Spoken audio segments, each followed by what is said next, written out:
Some people wonder, how did Einstein think? How do we physicists think? Most of it is when we're quiet, all by ourselves. We stare out the window and have blocks of equations just wandering in our head until these equations fit together, and then we get a sheet of paper and scribble. It can be very frustrating at times, scribbling equations everywhere. The old cliche of scribbling on the back of the envelope often is true because that's sometimes all you have around. He was always thinking in pictures, visualizing things. When his father gave him a compass, he would just sit up night after night watching the needle point northward. It would send chills down his spine. Einstein once said, "I want to know God's thoughts in a mathematical way." Einstein wanted an equation, perhaps no more than 1 inch long, that would encapsulate all physical laws. The beauty, the majesty, the power of the universe into a single equation. That was his life's goal.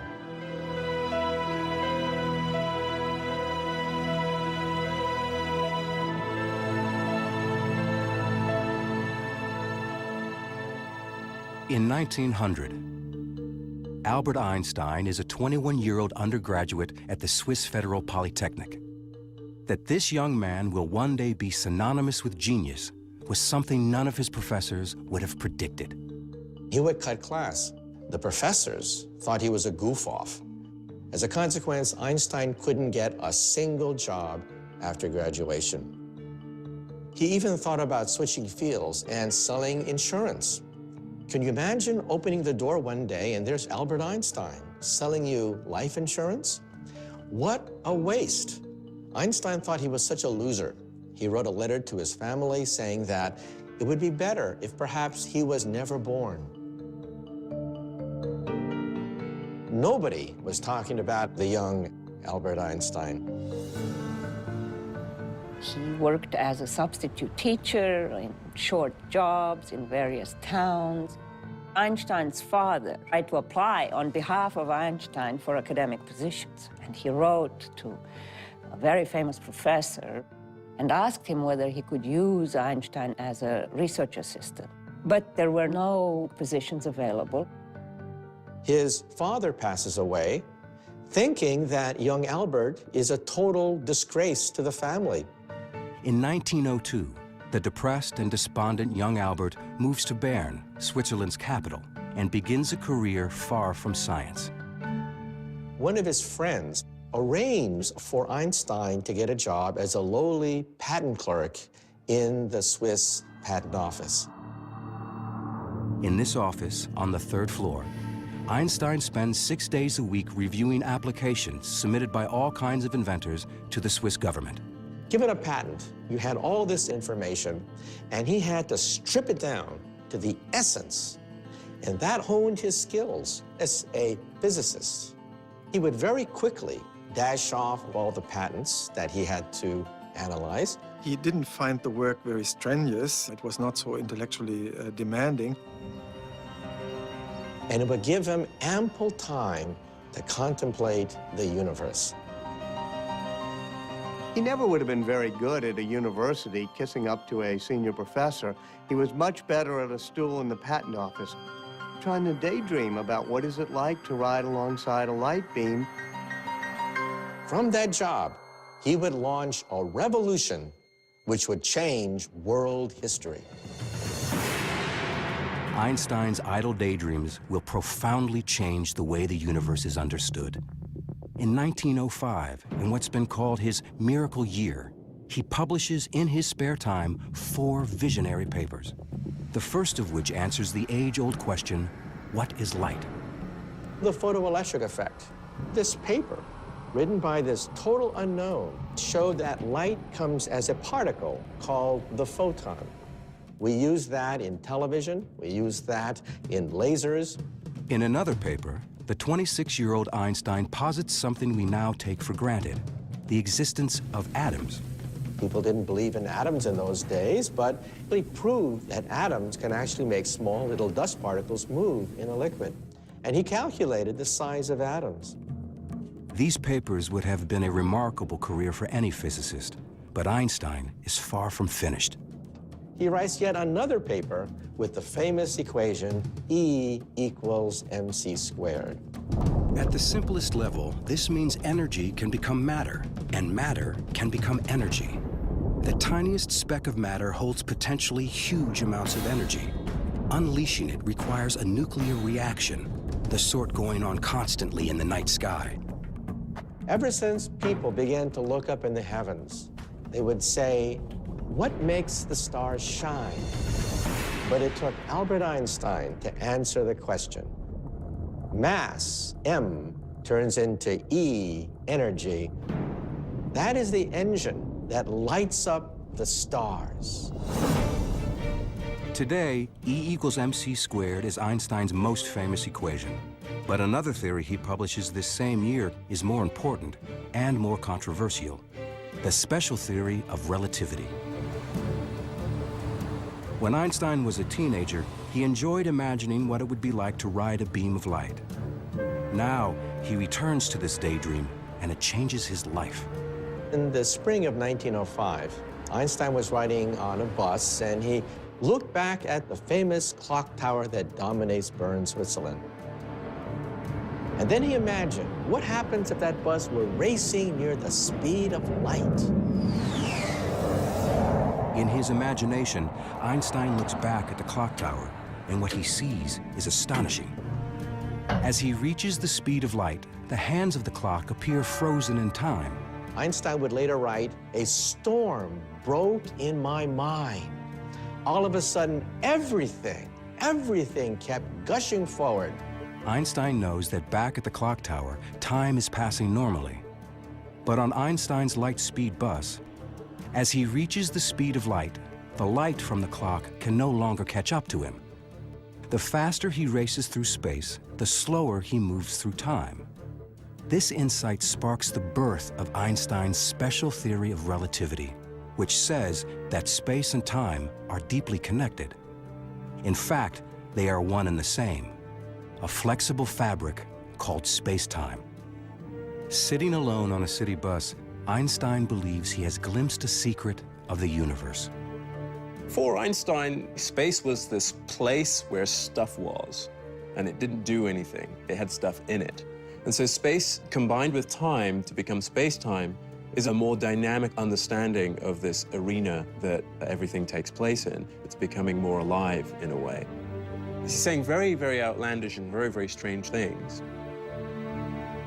Rarely had anything so radical been submitted to Europe's most prestigious scientific journals. He was a complete outsider to the physics of his day, as he was, being in Switzerland, being a patent clerk.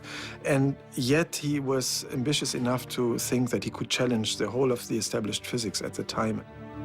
You always hope that there will be total euphoria, that everybody will say this is a huge step forward in the subject. But that rarely happens.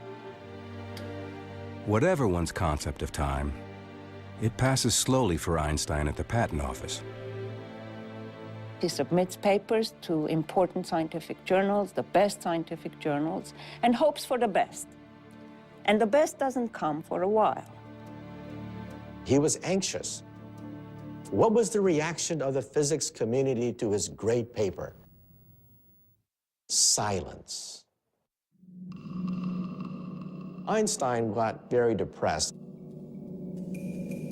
3, 4, 5 months must have felt like an eternity to him. And then Einstein's papers fall into the hands of perhaps the one man who can fully understand him, Max Planck. Max Planck is the greatest theoretical physicist in Europe.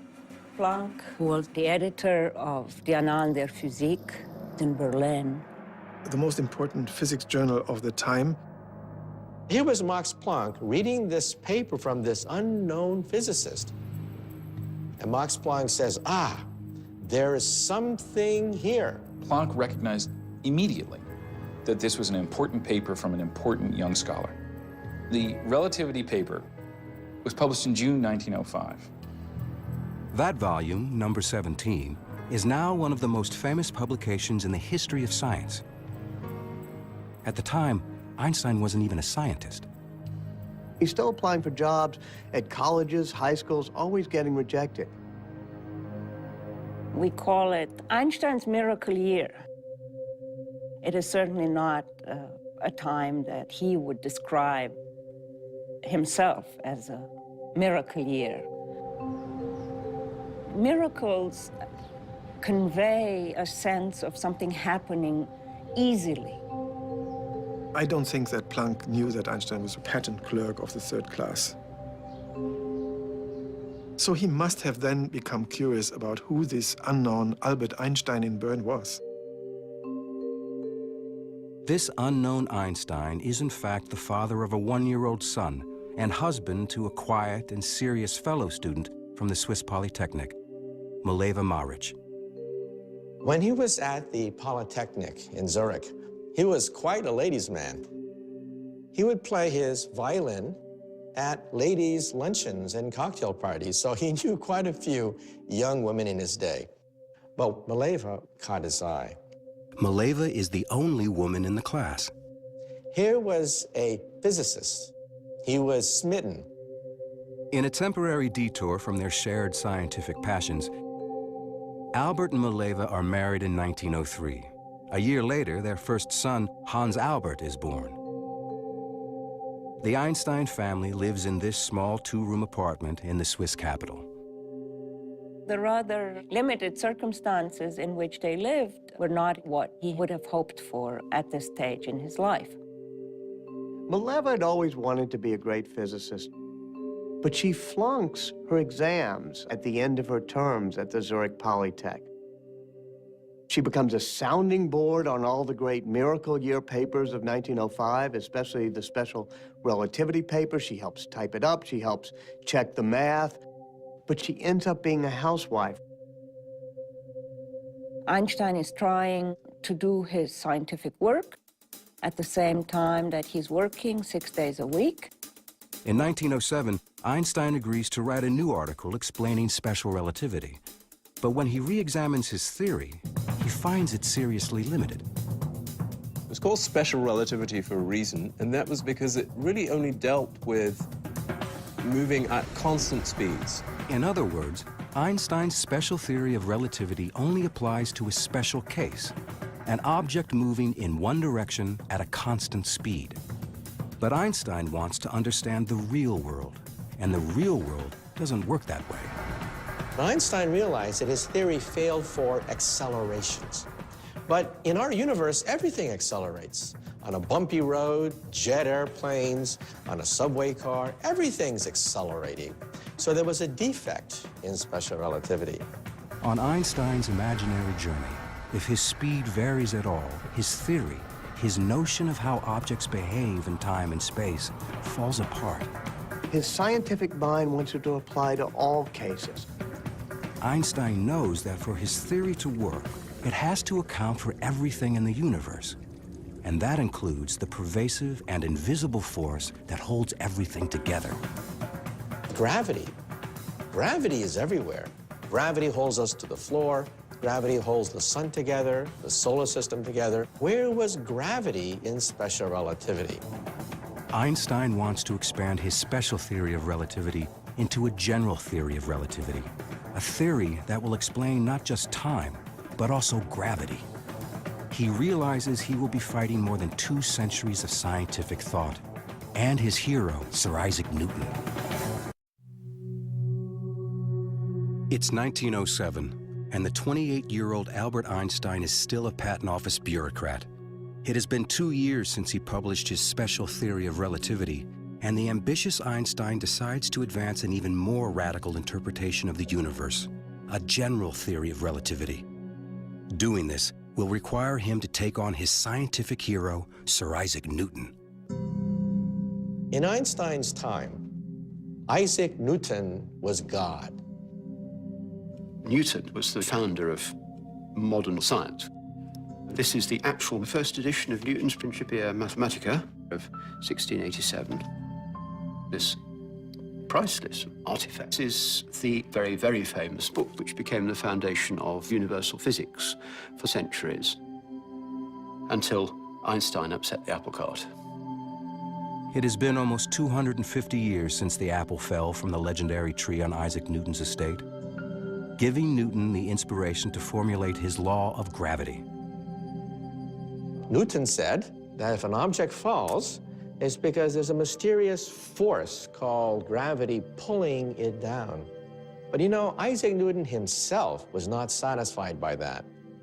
Objects move because they're pushed, not pulled. Objects move because they're pushed. So what is pushing this?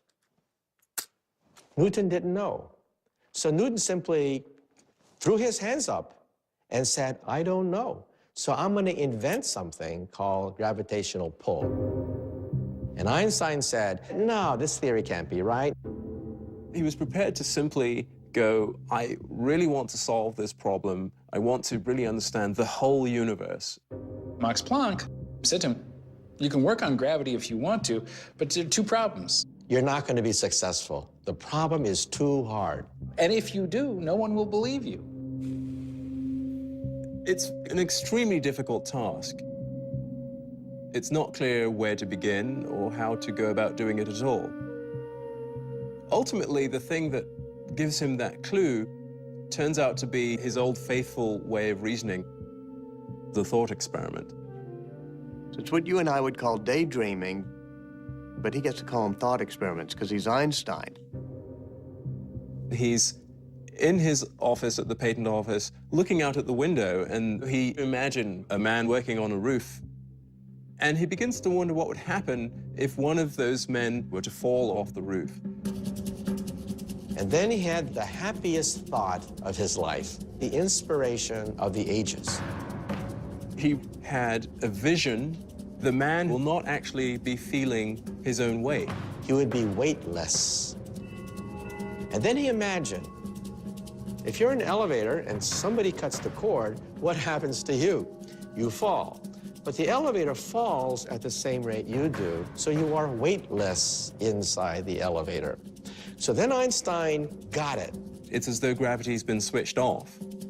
What's really going on? There is no such thing as gravitational pull. The Earth has curved the space around me, and space is pushing me into this chair. Space itself can be curved. That's crazy sounding. Space is adjustable. It's actually malleable. Space and time are malleable. It's this flexible thing that can be twisted. You bring an object into space, and it distorts the space around it.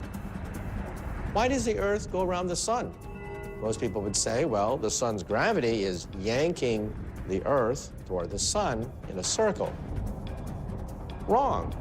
The Earth is going around the sun because the sun has warped the space around the Earth, and space is pushing the Earth toward the sun.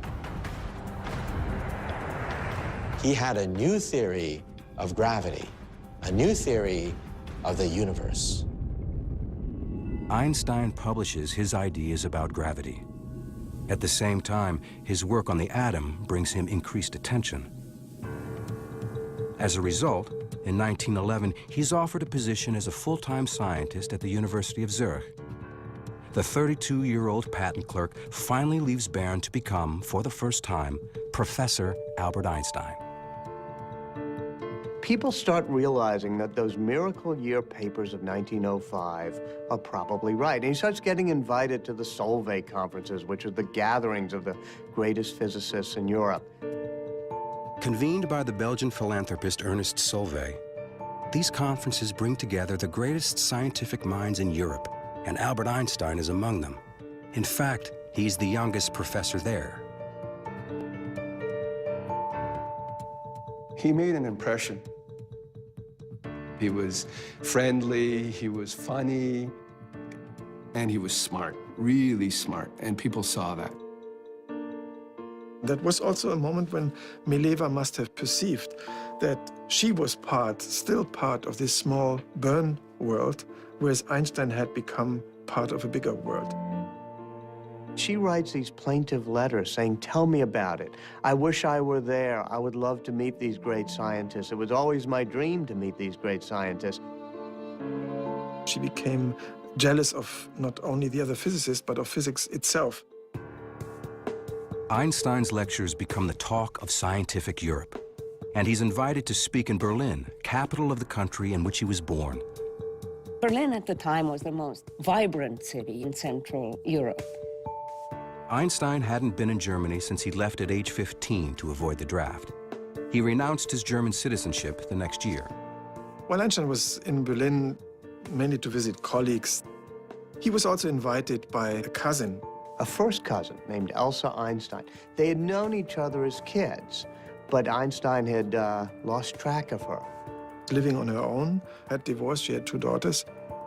She's just the opposite of Mileva. She's not a scientist, she's not an intellectual, but she loves making big old dinners and taking care of Einstein. They liked each other's company, taking long walks, looking at the boats, and he must have been fascinated by her. Einstein returns to Zurich. They exchange fiery love letters.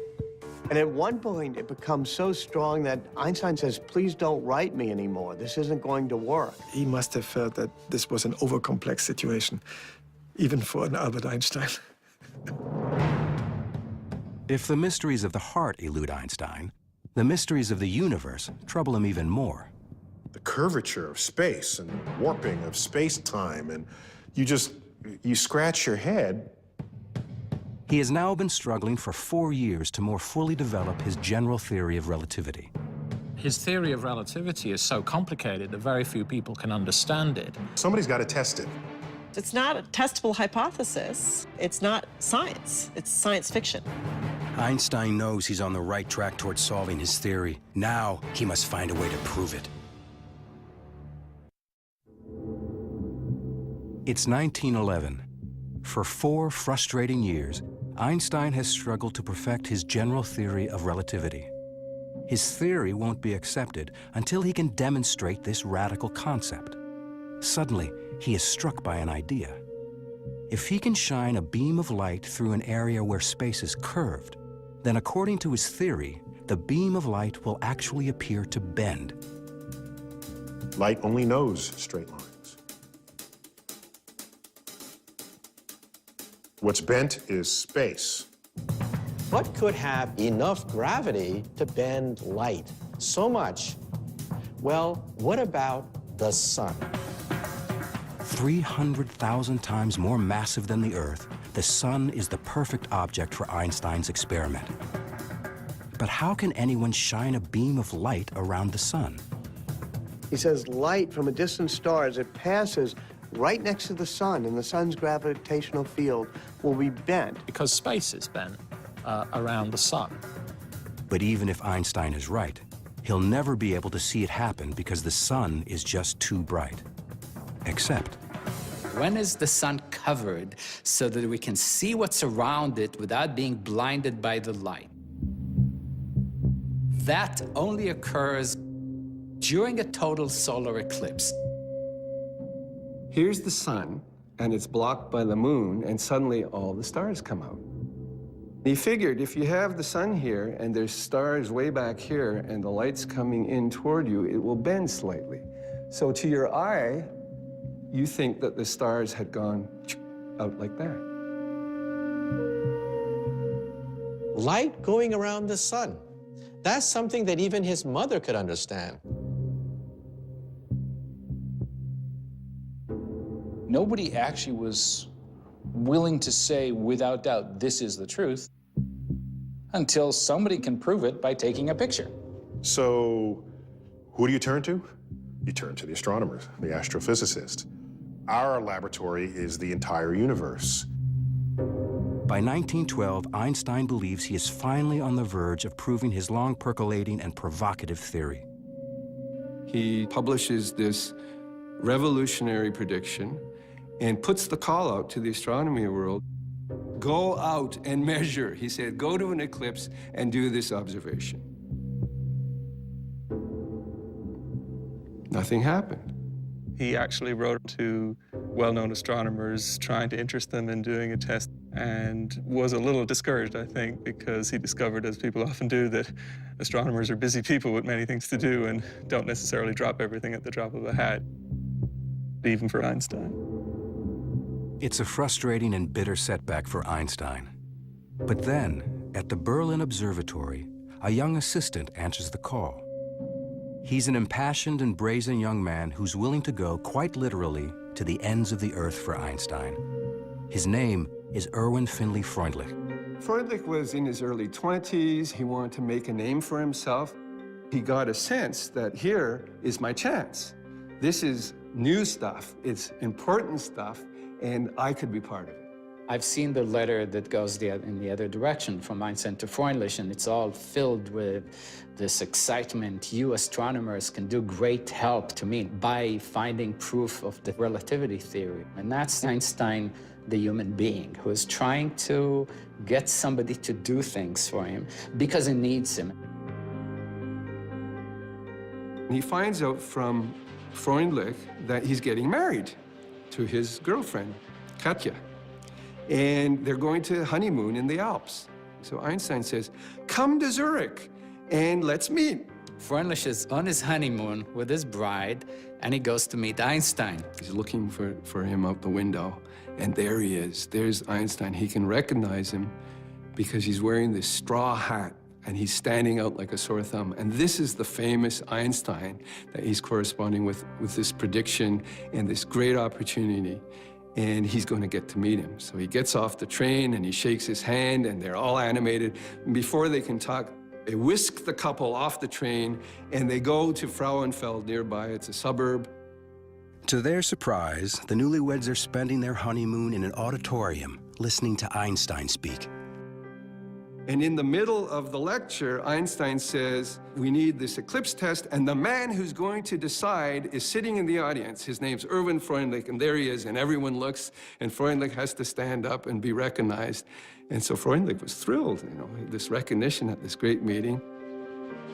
On the way back to Zurich, Einstein engages Freundlich in an intense discussion about gravitation while the new fiancée, Katja, just looks at the scenery.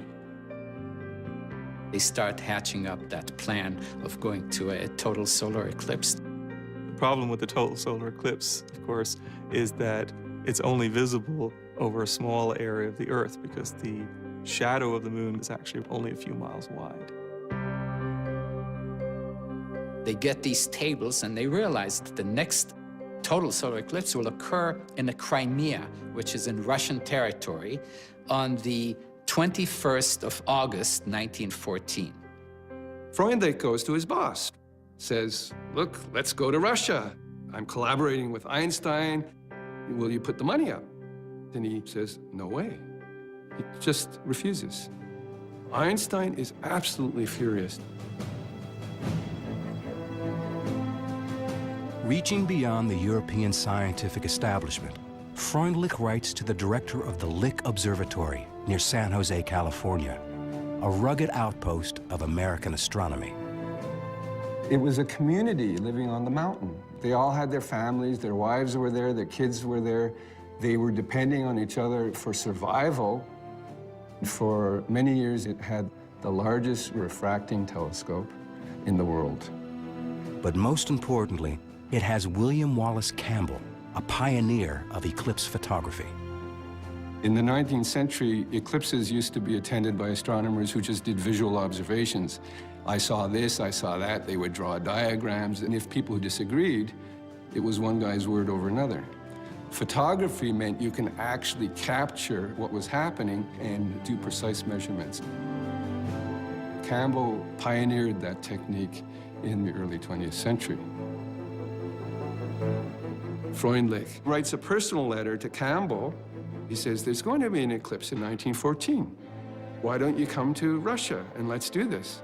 So there's this wonderful correspondence between Campbell and Freundlich, the senior doyen of California astronomy and this little pipsqueak of an assistant in Berlin who's doing this against the will of his boss. They will be the first to either confirm or to discredit Einstein's new theory of gravity.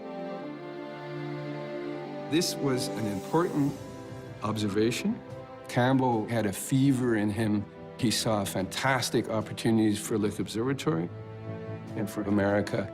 And he says, I'm going to get this sucker. This is a tough problem, and I'm going to be the one to crack it. Meanwhile, opportunity is knocking on Einstein's door. His original mentor, Max Planck, is asked by the King of Germany, Kaiser Wilhelm II, to recruit the best scientists for a new institution in Berlin. Planck recommends the young man he considers his own discovery, Albert Einstein. And they said, if we bring Einstein here, people will look at this and say, Berlin is where the action is. It's worth whatever it takes to get him here. On July 11th, 1913, two men arrive at the Zurich train station, Max Planck and Walter Nernst, a renowned German chemist. They are hoping that a personal appeal will persuade the rebellious young scientist to return to his German homeland. Two men, middle-aged guys in dark clothes, get off the train, and they go find Einstein. They're so different. Max Planck is very proper Prussian, always very well-dressed and well-groomed, wearing the monocle, talking in very formal tones. And there's Einstein, who's refusing, even back then, to comb his hair and dressed in, you know, sort of old coats and however he feels like it, already starting not to wear socks.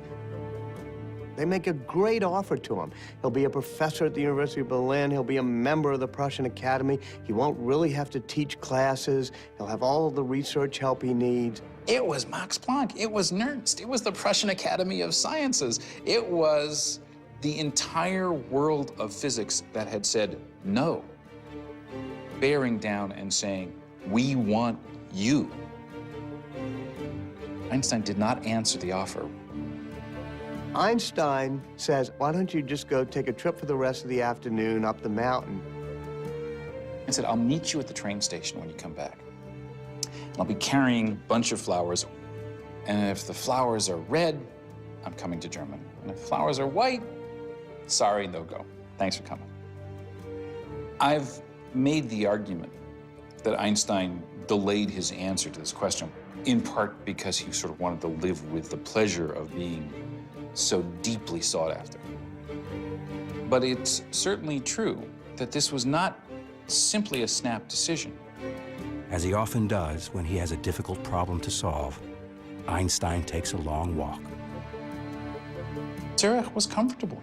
There was lots to love there. You don't just sort of walk away from that. His wife really wants to stay in Zurich. On the other hand, they've offered him the greatest job imaginable. There was one other thing enticing Einstein to Berlin. At some point, he received a birthday card. It was Elsa writing him a postcard. This must have exploded on him as, reawakening all these emotions. Planck and Nernst come back. They're at the train station. Einstein is there. It was a dramatic moment. It was a self-consciously dramatic moment. There would have been a little dramatic flair there. He's holding his flowers, and they look, and the flower is red. Einstein says, gentlemen, I'll go to Germany. I'm going to become one of you.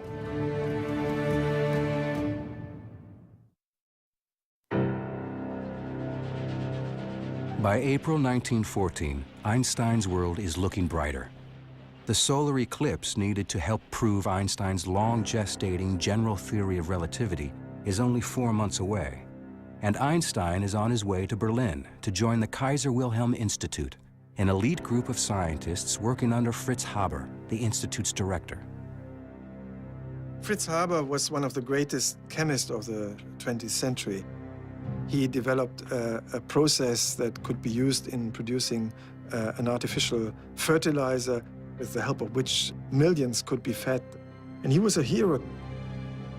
Haber and his family host Einstein's wife, Mileva Maric, while she looks for an apartment for herself, Albert, and their 2 children.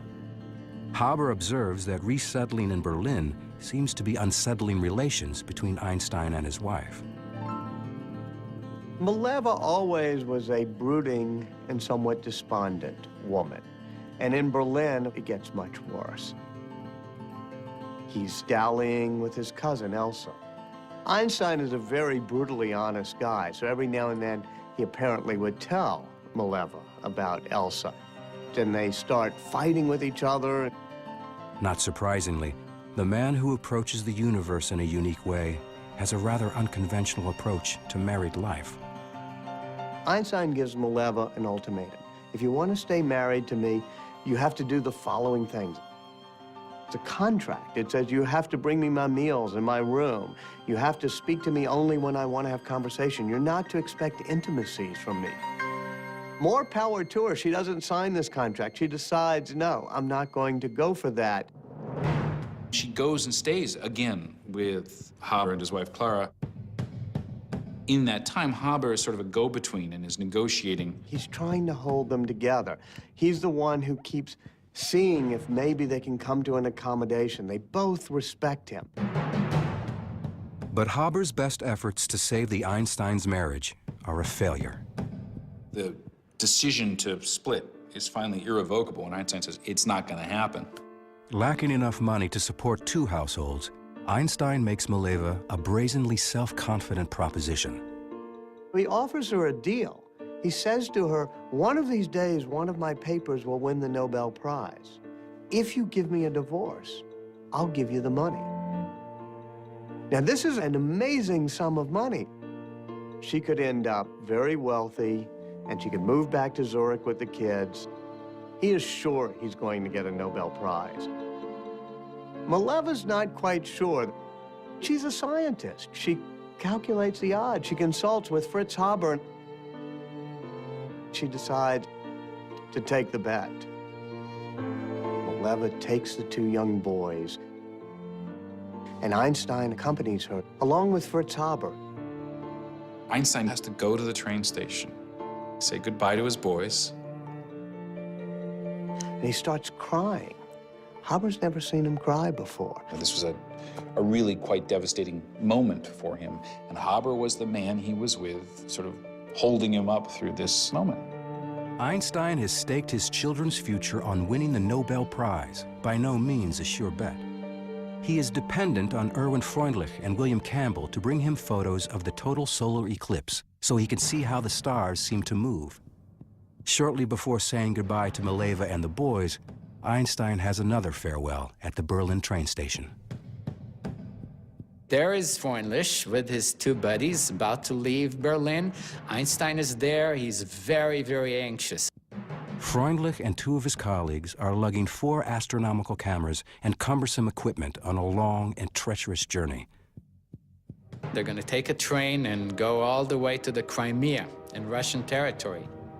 Freundlich and Campbell hope to maximize their chances of good weather and good eclipse photographs by camping in different sites.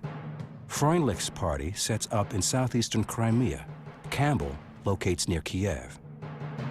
They are both determined, despite the frightening and spreading rumors of a world war.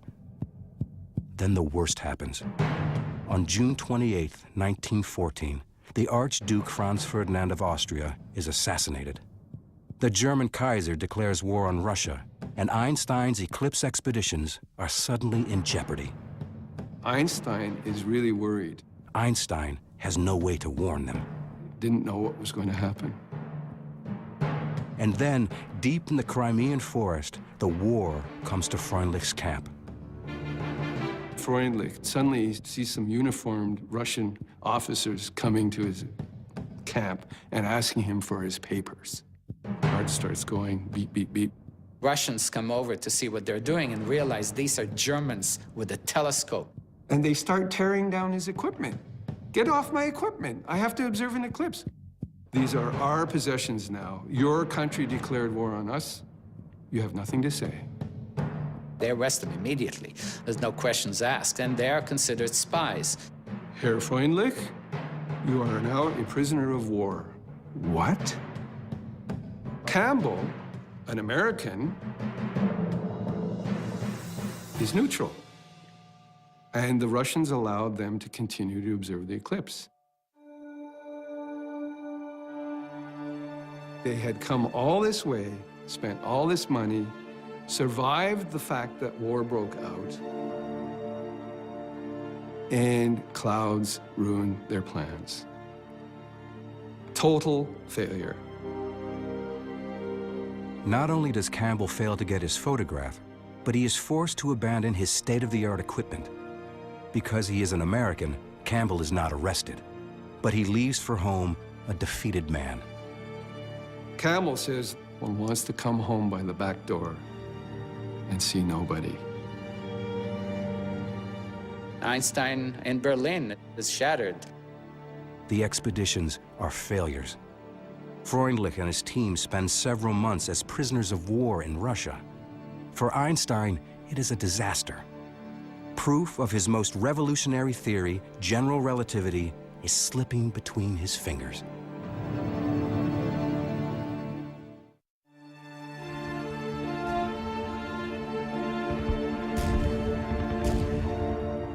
The outbreak of World War I leaves Einstein's Russian eclipse expedition in shambles and threatens to further obscure the long-sought proof of the relativity theory on which Einstein has labored for years. The war killed communication between scientists. The open exchange of ideas was gone overnight. Ties were cut.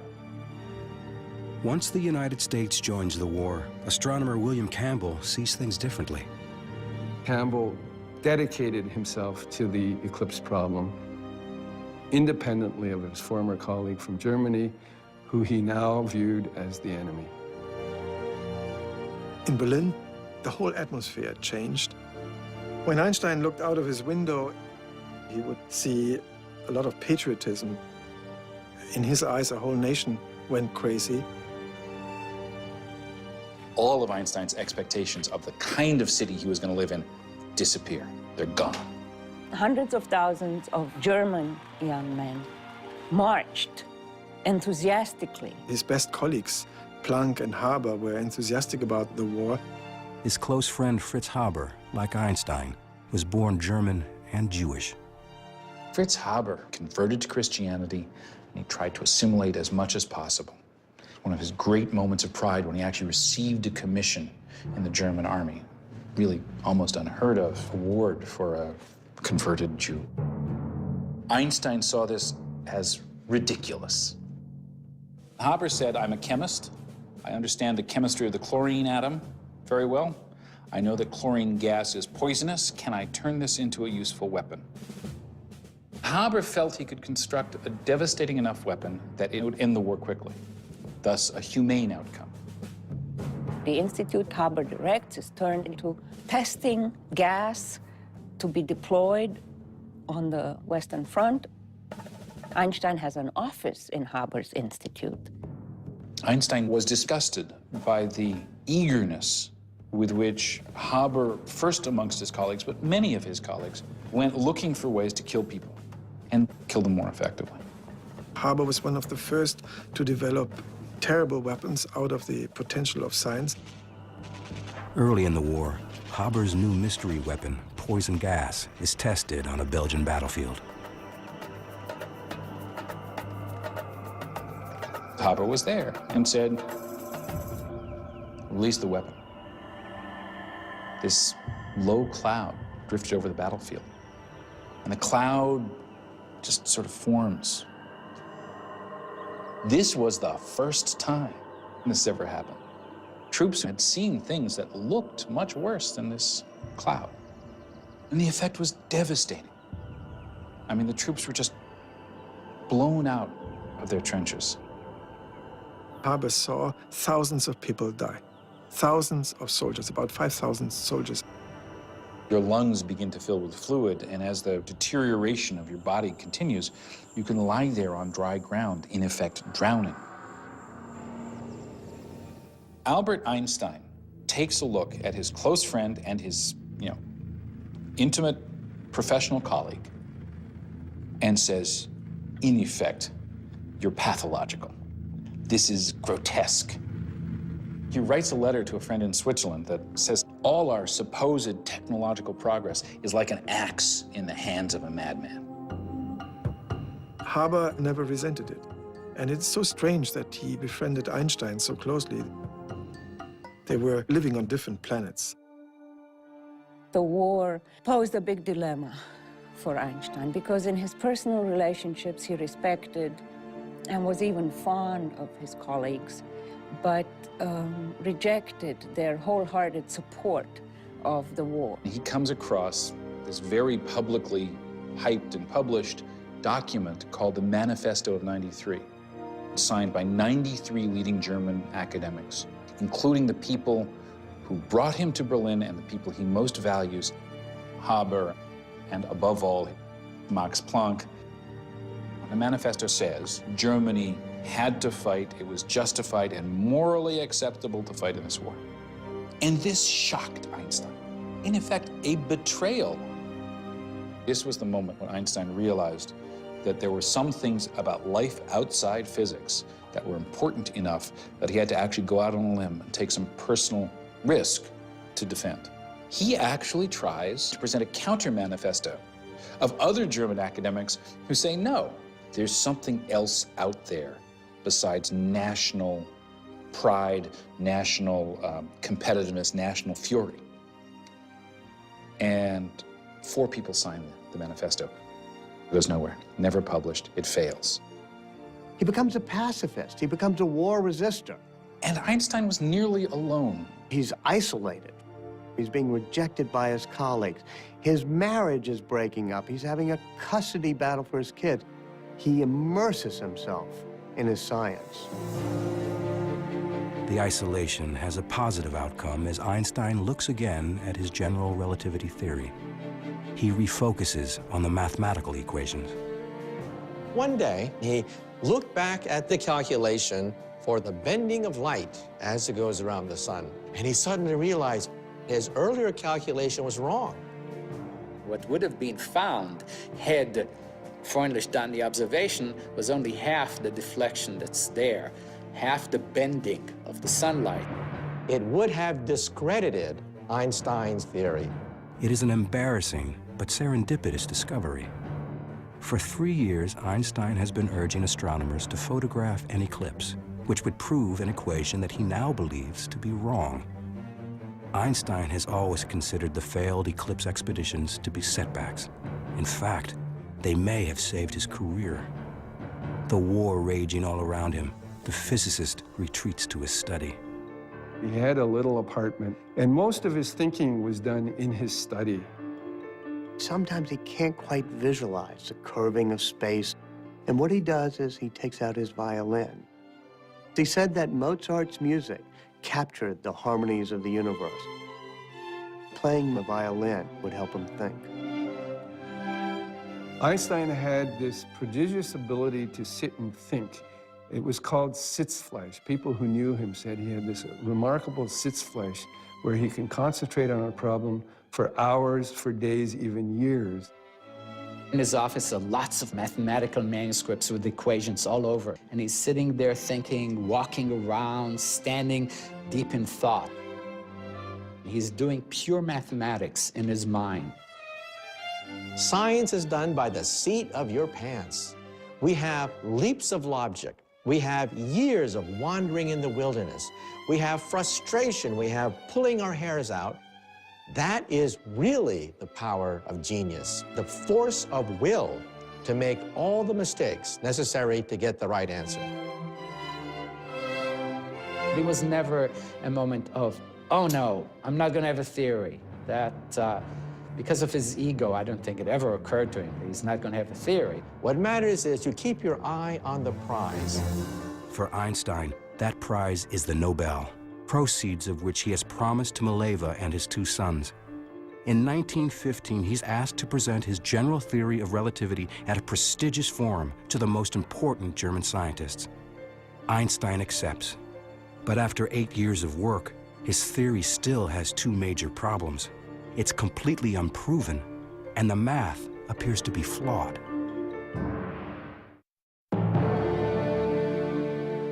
After nearly a decade of work, Einstein's general theory of relativity is still far from finished. His math is wrong, and without the correct calculation, his theory can't be proven. And now he's scheduled to deliver a paper to the most prestigious scientific gathering in Germany. Prussian Academy, it's a very formal place. It's a place that knows how distinguished it is and how historically significant it is.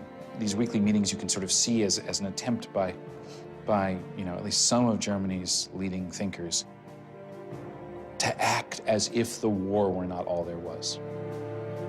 Einstein is to present his theory of general relativity. The problem for Einstein is he hadn't finished it yet. In the fall of 1915, Einstein was hardly thinking about anything else. He was completely focused on finding the solution to a puzzle that had occupied him for more than 8 years. Einstein is trying to come up with these equations that describe how space is curved. And he's working deep into the night. If you look closely, it's really trial and error. You're not seeing a mathematician who just, throws the ideas, perfect formulas onto the paper of the notebook. He cancels everything and says nonsense. These terms disturb. So he's sort of talking to the math. Sometimes he turns the notebook around and then he, throws it away with disgust. It can be a real blow when an idea you've been working on doesn't work out. This gut-wrenching feeling.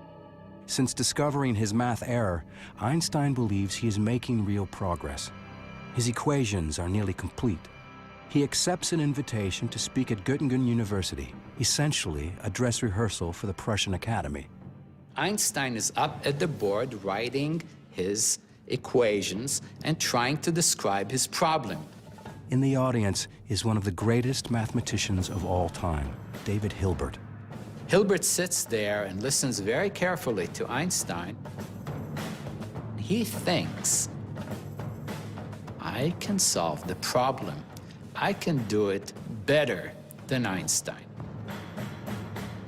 There's always this worry that you might get scooped. You become a little bit paranoid, or sometimes a lot paranoid. There's always this feeling I have when I have a good idea, which is that, well, if I've had this good idea, that probably means that someone else is going to have or has had this good idea too. Einstein goes back to Berlin, and Hilbert goes into his own office. And Hilbert sits there and thinks and tries to race Einstein to the big prize of general relativity. He was one of the greatest mathematicians of his time. A controversy between the two giants, a giant of physics and a giant of mathematics. Hilbert, the nasty guy here who thinks he can beat Einstein, starts working. Hilbert thought that physics was much too important to be left to the physicists, or the mathematicians should take care of it. Stakes are very high here. All or nothing. To unlock the secret of light, to unlock the secret of gravity. Nobody can ever say that Einstein is not a fantastic mathematician, because at that moment, the problem is distilled into pure mathematics. Several times, Einstein thought he had it. When he submitted one of the versions to the Prussian Academy, he wrote his son in Switzerland, you will later understand that this was a great day that changed history, and your father was, producing it. But it turned out again to be an erroneous version. He had to change it a week later once more. He had tried many alleys before, and they turned out to be dead ends. How long do you wait developing this idea, writing the paper, working out all the consequences before publishing it? Einstein had to be really afraid that Hilbert would actually take over the whole game and publish the final equations of general relativity before him. All of a sudden, he discovered that several pointers all seemed to point in the same direction. Einstein remembered that he had given up a very radical solution that he had stumbled upon already in 1912, and that he had then discarded because it looked just physically too unfamiliar, too unacceptable. But now, after he had tried out all these other alternatives, he was ready to return exactly to that equation, back to an equation that he had earlier considered and then discarded 3 years before. You realize that you've been wrong in a real flash of inspiration because you realized what you should be doing. He had it all in his drawer. And that's, of course, then a glorious moment. There it was, the equation that he had discarded, and now it looked much more promising, much more useful than it had in the winter of 1912. It isn't always a dark time when you realize that you're wrong. Sometimes it's a wonderful time. The excitement for Einstein comes with the realization that the answer for his new theory can be found in an old astronomical riddle. Einstein began to look at a mystery that had puzzled astronomers for generations. According to Isaac Newton, the planet Mercury should be going around the sun like this. But it was known for quite a while that the orbit of Mercury deviates from Newton's laws of motion. It tilts a little bit. So the orbit, instead of going like this, begins to tilt. And it begins to make a pattern like the petals of a flower. Einstein realizes his thoughts on gravity might explain Mercury's orbit in ways the Newton's law could not. Was Newton wrong? Einstein says, maybe it's my theory of gravity. Is this simple enough to explain all the experimental data? He calculated painfully the orbit of Mercury, and there was a near perfect match. His equations on a notepad matched the motion of heavenly bodies in outer space. He has heart palpitations, and he suddenly realized, oh my God, the theory is correct. He was so filled with joy that he couldn't make his brain focus. And for Einstein, that's a big deal. He finally gets the equations right, just as David Hilbert does. There's a little bit of a dispute. Who got the equations first? There's a lot of rancor at that moment. Einstein gets so hurt. Hilbert was very gracious. He says it's Einstein's theory. Einstein deserves the credit. He is victorious. The theory is Einstein's. On November 25th, 1915, a momentarily triumphant Albert Einstein holds in his hands what he believes is the final equation for the general theory of relativity, his theory of gravity, just in time for his presentation at the Prussian Academy. He goes to the Academy and he speaks. Not for very long. It's a short paper.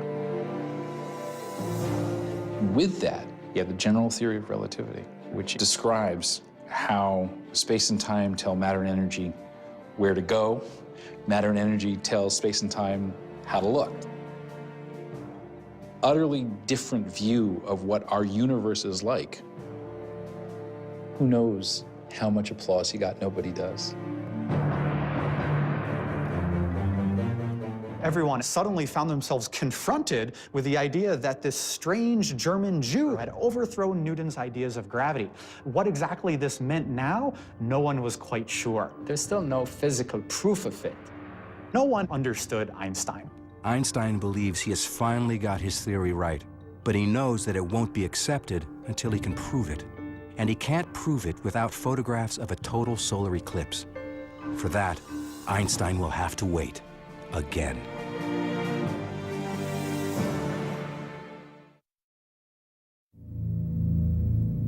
Einstein publishes his completed general theory of relativity in 1916 with the corrected mathematical equation.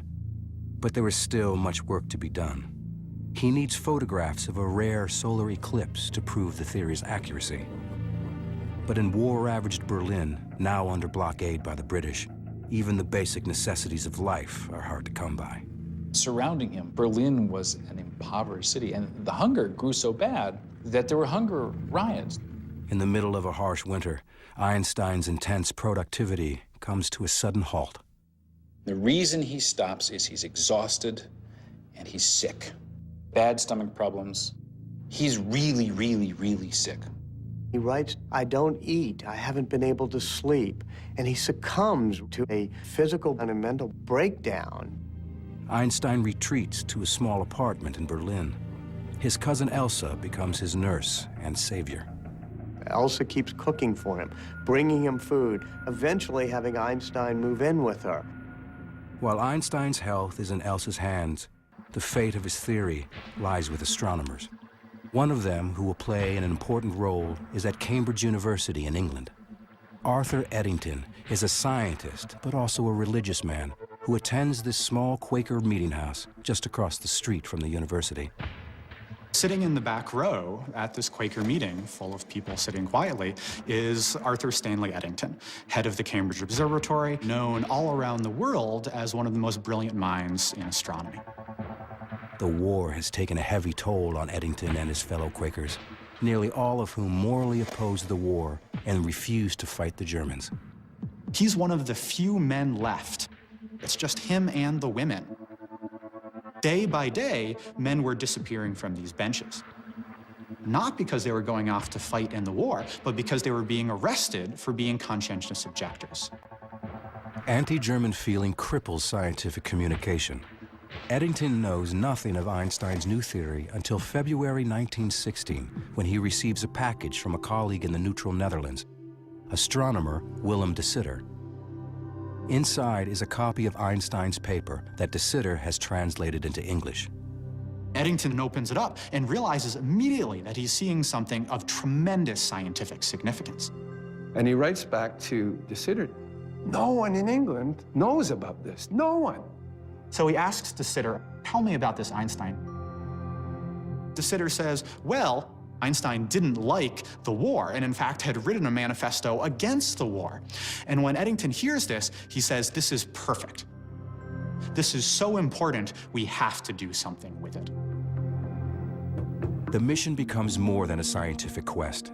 Like Einstein, Eddington is isolated because of his political convictions.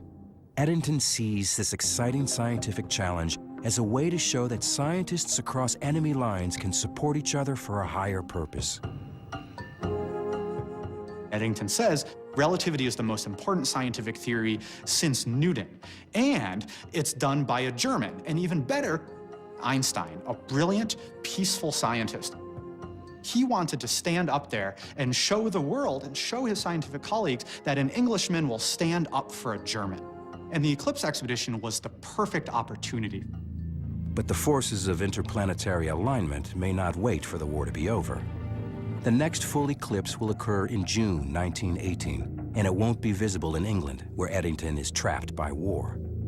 However, it will be seen in the state of Washington, practically in the backyard of a man who has been down this road before, William Wallace Campbell of California's Lick Observatory. There was going to be another eclipse in 1918, not very far from Lick Observatory in Goldendale, Washington, in the west. If Campbell succeeds in photographing this eclipse, he can be the first person to determine if Einstein's theory is right or wrong. Because there was a war going on, no one else could go. The Europeans couldn't send an expedition, and so he had the field to himself. But Campbell also has a problem. They didn't have their equipment because it was still trapped in Russia. Campbell had been forced to abandon his state-of-the-art camera gear in the Crimea back in 1914 when World War I first broke out. So he improvises. Campbell went scrabbling around for equipment at Lick Observatory. They got a lens here, a tube here, and they cobbled together a couple of cameras for Goldendale. The Lick party was forced to use substandard equipment. Campbell has no choice but to take the risk. He has a total solar eclipse all to himself and may never have another opportunity like this again. Campbell's party travels to Goldendale, Washington, and gets ready for the coming eclipse. It was close to home, so the whole family went. Campbell's goal is to photograph the stars that emerge in the brief period when the sun is hidden by the moon. But on Saturday, June 8th, 1918, it seems that the universe is once again not ready to yield its secrets. Clouds moved in, and it looked like he wouldn't even get observations, and Russia would be repeated, which he hated. And suddenly, just at the crucial time, when they needed a clear sky, the clouds parted. Campbell begins taking photographs of the spectacle. It starts when the moon first comes in contact with the sun and then starts to move over the face of the sun. The sun becomes smaller and smaller and smaller until the last moment when the sunlight actually passes through the valleys between the mountains of the moon. And then this bright, brilliant beam of sunlight, and then the sun is entirely eclipsed. It's the blackest black you will ever see. My first eclipse, I literally lost my breath. It was like jumping in cold water where you go, you know, you can't believe it. It is breathtaking, literally breathtaking. It's a gorgeous sight. It's just, wow. Most powerful experience that I've ever had in my life. The New York Times had a reporter, and they wrote an article, "Clouds Fall Away for Eclipse." There's a little subtitle, "Test of Einstein Theory." This is the first time that an American newspaper mentioned Albert Einstein. Campbell assigns his most trusted astronomer, Heber D. Curtis, to analyze the photographs to prove or disprove Einstein's theory.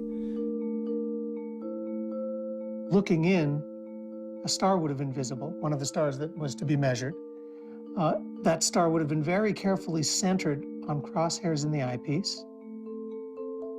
Once that was done, the scales could be read in the X and Y directions, and a very precise position could be assigned to the star. From those numbers, it could be determined whether the star had appeared to change position. Einstein has predicted that the warped space around the sun will create an optical illusion, making the stars appear to move outward ever so slightly. Einstein predicted much less than a millimeter. This is not an easy measurement to make. Unlike most theories that people put forth, Einstein's general relativity makes very specific prediction. Very tight, it's gotta be this, and if it's not that, then the entire foundation of the idea has gotta be discarded. Extremely precise, painstaking measurements. There was no wiggle room in Einstein's relativity because the idea that gravity is the manifestation of the curvature of space and time. You're going to say how much it curves and what happens to matter or light in the presence of that curvature? Calculate it, make the prediction? If the prediction doesn't come true, you don't go say, okay, let me see if I can tweak the theory. Not in this case. You can see on these pages the kind of labor that Curtis had to endure in order to make these measurements. There's page after page after page of this. Some pages crossed out. All you needed was one experiment to show that any aspect of relativity would fail. And he'd have to go back to the drawing board completely. Curtis looks at the stars and sees nothing unusual. They all appear in their normal places, which can only mean one thing. Einstein is wrong. But Campbell is unwilling to risk his reputation on improvised equipment. Nobody wants to reveal an answer until everything has been double-checked. The best tactic is total silence until you're absolutely sure what you found. Campbell orders Curtis to check his results again and again. As Curtis works in quiet isolation atop Mount Hamilton, Europe is in chaos. The order of Europe changed completely. We have 3 empires that disintegrate within weeks of each other. On November 9th, 1918, Kaiser Wilhelm abdicates the throne. Einstein notes in his lecture book, class canceled due to revolution. In the immediate aftermath of the war, German scientists, including Einstein, are still not allowed to travel. But Eddington can. Einstein learns that he is going to Africa to photograph a solar eclipse expected on May 29th, 1919. As Eddington leaves Cambridge, the hallways are full of crutches and canes. Cambridge begins to fill up with students again, but they're crippled or they're maimed. He had no fanfare. He's heading off on a lonely adventure. Eddington believes in Einstein and hopes to bring back proof of his controversial theory. But in California, astronomer William Campbell is preparing to deliver his own results, and the news appears to be devastating. On two fronts and two continents, the proof of Einstein's theory now hangs in the balance.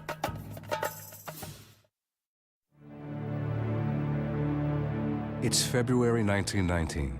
Atop Mount Hamilton in California, William Wallace Campbell is examining and re-examining photographic plates which appear to indicate that Einstein's general theory of relativity, his theory of gravity, is wrong. But Campbell has competition from British astronomer Arthur Eddington, who is on his way to photograph an eclipse in Africa. Eddington leaves Britain and heads south. He's in his late 30s. Travel in those days was not comfortable. This is the tropics, the height of summer. It must have been a very unpleasant place to be. In May of 1919, after 10 weeks at sea, Eddington and his assistant arrive on the shores of Principe, a small island off the coast of West Africa.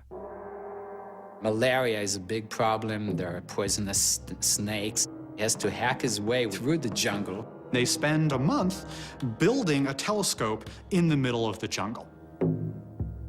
The day of the eclipse, rain is coming rolling down. He's crushed. Phenomenal disappointment. But then suddenly, amazingly, a gap in the clouds. He sees a black moon. They have to begin taking photographs right then. They have to start the device. The mirror begins to rotate, and then you put a photographic plate in the end of the telescope. It holds the film, and that plate has to be held with the telescope. Everything has to be aligned correctly. Take it out. Take out a new photographic plate. Put it in. Take it out. Put a new photographic plate in. And you try to get as many as you can. Tremendous race, but let's keep calm. Let's maintain composure. There's a great tendency to leave the lens cap on, to get the exposure incorrect, to make a fundamental error that would then ruin your career.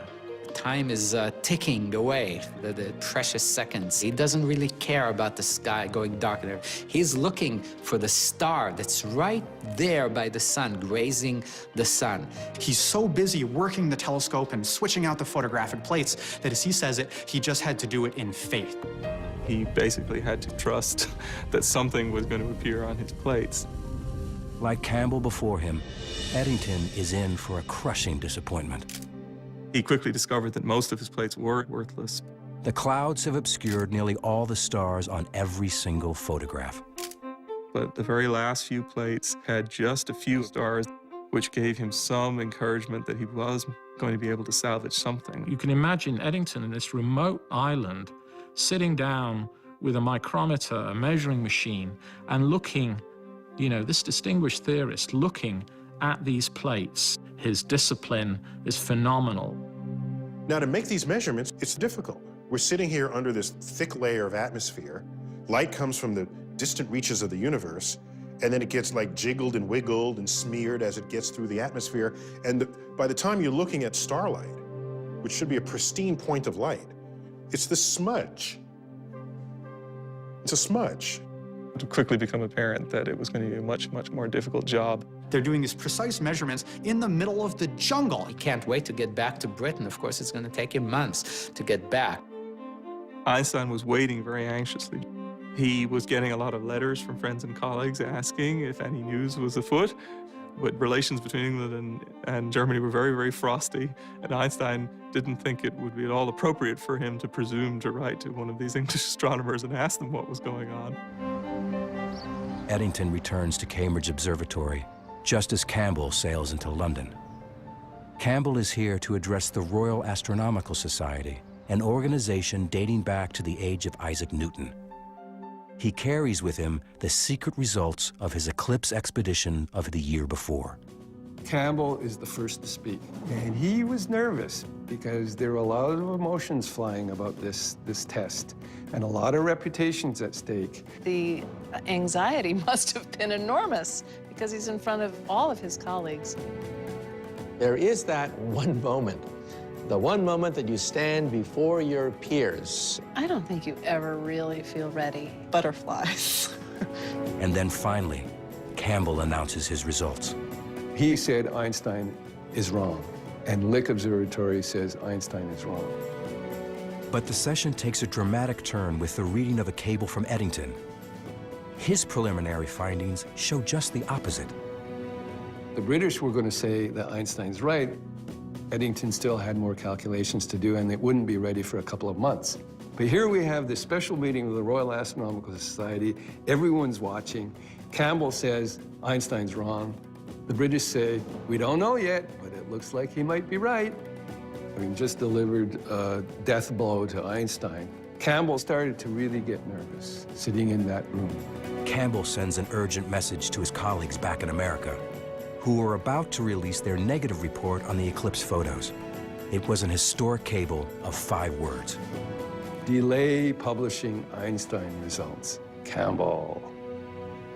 4 months later, on November 6, 1919, Eddington travels from Cambridge to London to address the Royal Astronomical Society. He has finalized his photographic findings on Einstein's theory. People come down from all over England to see what's going to happen. Everybody is shoving their way in there so they can see what the results are going to be. The portrait of Newton overlooking the whole ceremony. Had Newton been able to look down on this meeting, I think he would have been absolutely fascinated. Eddington begins the meeting by pointing to the portrait of the founder of the Royal Society and saying, "Forgive us, Sir Isaac Newton, your universe has been overturned." The eclipse was partially obscured by clouds, but a few photographs of value were obtained. The secretary of the society records Eddington's results.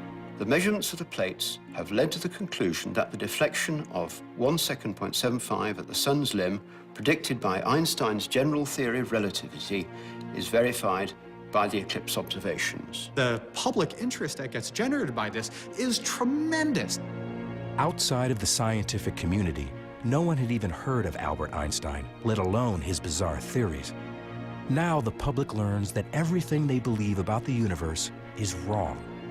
The Times of London says, in effect, there is a whole new theory of the world. Ideas we've known for hundreds of years are wrong, and this man, this German scientist, Albert Einstein, has given us a new truth. The New York Times has one of the greatest headlines. Men of science more or less agog over eclipse observations. Einstein theory triumphs. And it is then that the German press also picks up on these events. There's a Berlin magazine that shows him, sort of this romantic face with a already fairly, dramatic hair, and this faraway look in his eyes. And the caption to the cover of this magazine says, a new figure in world history. Although few people really understand Einstein's ideas, soon everyone knows his name. Beers are named after him. Mothers named some of their children after him. Einstein himself never realized that his obscure theory of gravity would excite the public imagination. He says things are crazy here with the press. They all want an article, they want a lecture, they want photographs. It is all a craziness. This is, one of the first great ages of photography. So there are pictures of Einstein. There are undersea cables. People can carry news all over the world. There are newsreels. You can see the man moving and talking. Without such freedom, there would have been no Shakespeare, no Goethe, no Newton, no Faraday, no Pasteur, and no Lister. But despite the public adulation, scientists still have their doubts about his theory. People are making a mistake. They're mistaking Einstein's fame for acceptance of his theory. They're equating the two, and that's very far from what happened. A backlash set in.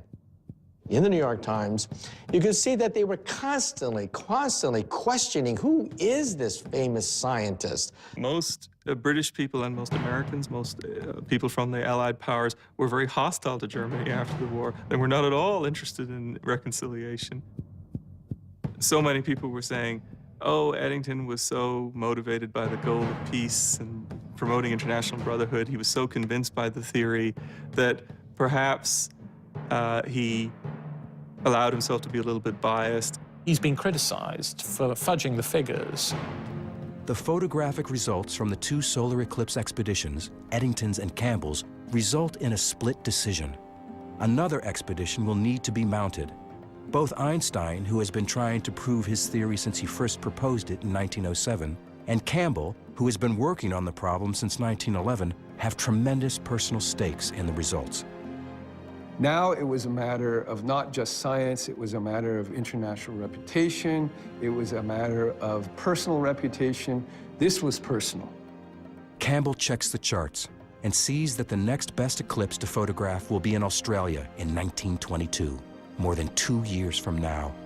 And it turns out, he will not be the only one to take up the challenge.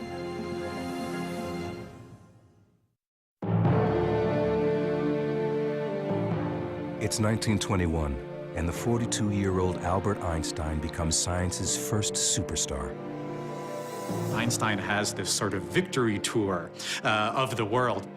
In America, the newspapers are reporting as the boat goes across the Atlantic, Einstein is coming. There are 15,000 people waiting to meet Einstein in Lower Manhattan. This is for a theoretical physicist. He traveled all up and down the East Coast through the Midwest. Einstein is a total phenomenon. But more importantly for Einstein, the scientific community is still debating whether his theory is correct. And the more attention Einstein gets, the more his theory is thrown into doubt. Einstein is being exposed to increasing criticism of his theory of relativity. People said, we have to redo the test. In September of 1922, a total solar eclipse will be fully visible in Australia, and William Wallace Campbell sees an opportunity to set things right once and for all. He started making plans to completely redo his equipment. Completely redesigned entirely with this measurement in mind. This was the Cadillac of Einstein effect measuring equipment. The first eclipse point was the very, very, very westernmost part of Australia, on a place called 90 Mile Beach. But this time, Campbell is not the only one pursuing this goal. 7, count them, 7 expeditions went to Australia. The British sent an expedition. Freundlich led an expedition. It was the first time he had a chance since Russia. John Evershed, a British astronomer, was able to come from India. The Canadians sent an expedition, and 2 Australian expeditions went. Serious competition to Campbell. The British and Freundlich got clouded out. One of the Australians couldn't get any data. Their equipment was lousy. Poor Evershed from India had beautiful clear skies, but he had technical difficulties, so he got nothing. Campbell, now in his 3rd expedition, is much better prepared. He gets perfect results. And they showed, I think, 92 stars that the Einstein effect was not only there, but it behaved as Einstein predicted, very clearly, very unambiguously. This is one of the lenses which confirmed the theory of relativity. The light actually passed through this lens and actually fell on this plate. This stuff is way cool. I mean, this is the heart. The stars that could be seen around the eclipsed sun, here highlighted, showed just the deflection predicted by relativity. They nailed it. Einstein was so right. It is a proud personal achievement for Campbell and a landmark moment for science. The Lick Party finally succeeds, gets extraordinarily good results, and resoundingly corroborates Eddington's 1919 measurements. Now, who was the first person that Campbell sent a cable to with the result? Albert Einstein. He wanted Einstein to know, boy, did we vindicate you. Boy, did we show that Eddington was right, despite what all the scoffers are saying. For Einstein, this was a tremendous triumph. The eclipse expedition gives us amazing proof of something that looks theoretical, and yet it's very much part of our lives. They showed that space-time around the sun was curving. It was a whole new way of thinking about how gravity works. How strange is that? That's completely against our intuition. But it's what the data showed. And you cannot argue with the data. Nature agrees. Yes, Einstein, that's a beautiful theory. You're right. Finally, 15 years after he first proposed his radical general theory of relativity, upending more than 2 centuries of scientific thought, Einstein is victorious and vindicated. Almost. The Nobel Committee rejected him in 1919 and in 1920 and in 1921 because no one accepted the theory of relativity. Einstein had promised the money from the prize as part of his divorce from Mileva and his support for his 2 sons. Mileva has resigned to the divorce, living with the boys in Zurich, waiting for the money from the Nobel Prize to come her way. She's actually relying on it. Now, it's not until 1922 that they finally announce his Nobel Prize. And one of the ironies, he never gets it for the theory of relativity. Instead, Einstein receives it for the first of his Miracle Year papers, which describes the photoelectric effect. This work becomes the foundation for quantum mechanics and unlocks the secrets of the atom.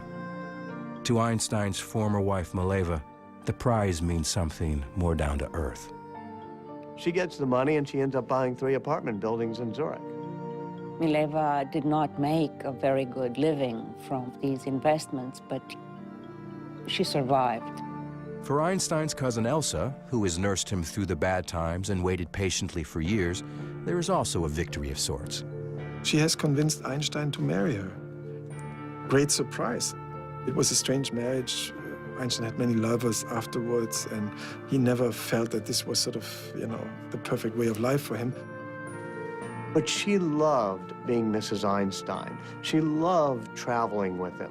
She loved the prestige and the glory that came from being his wife. As the world recovers from a horrific war, it embraces a man with the obscure occupation of theoretical physicist and turns him into a global icon. Here you have the end of the most destructive war in European memory.